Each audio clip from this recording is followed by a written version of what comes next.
നമസ്കാരം. Sreeni Alakkuda, Kannur government medical college Pariyar. ഒരു അടിപൊളി വെള്ളച്ചാട്ടത്തിന്റെ ദൃശ്യങ്ങൾ പകർത്തണമെങ്കിൽ ഇങ്ങോട്ടേക്ക് വന്നോളൂ. ദൂരെ എവിടെയും പോകണ്ട, ഹൈവേ സൈഡിലാണല്ലോ.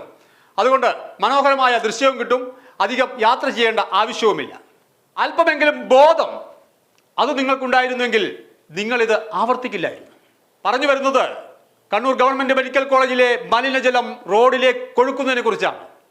ഒന്നല്ല, രണ്ടല്ല, 3 തവണ ഞാൻ തന്നെ ആ വീഡിയോ ചെയ്തിട്ടുണ്ട്. അതുമാത്രമല്ല, ഇവിടുത്തെ ഏതാണ്ട് എല്ലാ ചാനലുകളും ഇത്തരത്തിലുള്ള വാർത്ത വന്നിട്ടുമുണ്ട്. നിങ്ങൾ ഇതിലേക്ക് ഇട്ടു, ഇതിലെ വിട്ടു, തള്ളിന് ഒരു കുറവുമില്ല. ആരോഗ്യ കേരളം, സുന്ദര കേരളം എല്ലാ ദിവസവും രാവിലെ ആരോഗ്യവകുപ്പ് മന്ത്രി വന്ന് തള്ളുന്നുണ്ടല്ലോ. നിങ്ങളുടെ അധീനതയിലുള്ള മെഡിക്കൽ കോളേജല്ലേ, ഗവൺമെന്റ് മെഡിക്കൽ കോളേജല്ലേ? ആ മെഡിക്കൽ കോളേജിലെ മലിനജലമാണ് ഹൈവേയിലേക്ക് ഒഴുക്കുന്നത്. ഒരുപാട് ആളുകൾ കടന്നു പോകുന്ന ഒരു ഭാഗത്തേക്ക് മലിനജലം, കെട്ട ഗന്ധമുള്ള മലിനജലം ഒഴുക്കുമ്പോൾ നിങ്ങളത് അറിയുന്നുണ്ടാകില്ല. സാധാരണക്കാരായ ആളുകൾ അറിയും. കഴിഞ്ഞ ദിവസം ഒരു ഓട്ടോറിക്ഷ ഡ്രൈവറാണ് രാവിലെ, ശ്രീനേട്ട ഞാൻ ഒരു വീഡിയോ അയച്ചിട്ടുണ്ട്, ഒന്ന് നോക്കണേ എന്ന് പറഞ്ഞ് വിളിച്ചത്. അദ്ദേഹം എടുത്ത ഒരു വീഡിയോ ആണ് ഈ വെള്ളച്ചാട്ടത്തിന്റെ വീഡിയോ. വെള്ളച്ചാട്ടം പോലെ മലിനജലം ഒഴുക്കുകയാണ്. ഇന്ന് മറ്റൊരാൾ എനിക്കൊരു വീഡിയോ എടുത്ത് അയച്ചു തന്നു. നല്ല കറുത്ത കളറുള്ള രൂക്ഷഗന്ധമുള്ള ഈ മലിനജലം ഒഴുക്കുന്നത് തോട്ടിലേക്കും റോട്ടിലേക്കുമാണ്. അലക്യത്തോടുന്ന ഒരു വലിയ തോട്ടിലേക്കാണ് ഈ മലിനജലം ഒഴുകിപ്പോകുന്നതെന്നുള്ള സാമാന്യബോധം നിങ്ങൾക്കില്ലാഞ്ഞിട്ടല്ല.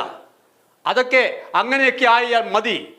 ഇതൊന്നും ഞങ്ങളെ ബാധിക്കുന്ന വിഷയമല്ലല്ലോ, ഞങ്ങൾ ഇവിടെ താമസിക്കുന്ന ആളുകളല്ലല്ലോ എന്ന് ആരെങ്കിലും ധരിച്ചിട്ടുണ്ടെങ്കിൽ നിങ്ങൾ മൂഢന്മാരുടെ സ്വർഗത്തിലാണെന്ന് നിങ്ങൾ ഓർക്കണം. നിങ്ങളുടെ നാട്ടിലേക്ക് എത്തുന്നില്ലെങ്കിൽ പോലും നിങ്ങളുടെ ബന്ധുക്കൾ താമസിക്കുന്ന ഇടങ്ങളിലേക്ക് ഈ മലിനജലം ഒഴുകി പോകാനുള്ള സാധ്യതയുണ്ട്. മണ്ണാത്തിപ്പുഴയിലേക്ക് ഈ മലിനജലം ഒഴുകിയെത്തും. ഒരുപാട് കുടിവെള്ള പദ്ധതികളുള്ള ഒരു പുഴ, ആ പുഴയിലേക്ക് മലിനജലം ഒഴുക്കി വിടുമ്പോൾ ആരൊക്കെയോ ആരോഗ്യമില്ലാത്തവരായി മാറും. ആ അസുഖത്തിന് ചികിത്സ തേടി പരിയാരം മെഡിക്കൽ കോളേജിനെ സാധാരണക്കാരനെ ആശ്രയിക്കും.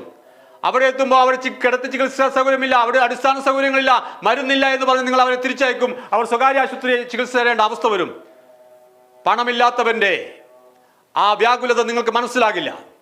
നിങ്ങളുടെ കെടുകാര്യസ്ഥത കൊണ്ടാണ് ഈ മെഡിക്കൽ കോളേജ് ഇങ്ങനെയായത്. എന്നിട്ടും തള്ളിനൊരു കുറവുമില്ലാതെ ഞങ്ങളെല്ലാം ശരിയാക്കുമെന്ന് പറയുന്ന ഭരണാധികാരികളോടാണ് എനിക്ക് പറയുവാനുള്ളത്. ഇതത്ര സുന്ദരമായ കാഴ്ചകളല്ല. പല ആളുകളെയും കൊലയ്ക്ക് കൊടുക്കുന്ന, മാരകമായ രോഗങ്ങൾ പടർത്തുന്ന അതിന്റെ വക്താക്കളായി പരിയാരം മെഡിക്കൽ കോളേജിന്റെ അധികൃതർ മാറുമ്പോൾ ഇതൊന്നും പറയാതിരിക്കാൻ കഴിയില്ല. എന്തായാലും ഇനിയെങ്കിലും നിങ്ങളുടെ കണ്ണു തുറക്കണം. ബഹുമാന്യനായ MP അന്ന് ഇവിടെ വന്നിരുന്നു. അദ്ദേഹം അവിടുത്തെ മെഡിക്കൽ സൂപ്രണ്ടൊക്കെ ആയിട്ട് സംസാരിച്ചു. പക്ഷേ അവിടെ പണം മാറ്റിവെച്ചിട്ടുണ്ട് എന്ന് പറയുന്നതല്ലാതെ മറ്റൊന്നും അവിടെ സംഭവിച്ചിട്ടില്ല. പ്രിയപ്പെട്ട ബിജിൻ MLA, അങ്ങേ പോലുള്ള ചെറുപ്പക്കാർ ഇതിനകത്ത് ഇടപെടണം. അങ്ങേക്ക് ഇത് സ്ഥിരമായി കാണുന്നൊരു കാഴ്ചയാണല്ലോ. ഇതിനൊക്കെ ഒരു പരിഹാരം വേണം സാർ. ഇല്ലെങ്കിൽ സാധാരണക്കാരായ ആളുകളാണ് രോഗികളായി മാറുന്നത്. ഏതായാലും തള്ളിന് ഒട്ടും കുറക്കണ്ട. ഇനിയും തള്ളിക്കോ. തള്ളി പൊതുജനങ്ങളുടെ മുതുകത്തേക്ക് കയറുമ്പോൾ ആരും പ്രതികരിക്കാനുണ്ടാകില്ല. എല്ലാവർക്കും നന്മ വരട്ടെ. മറ്റൊരു വിഷയമായി വീണ്ടും കാണാം. Good bye.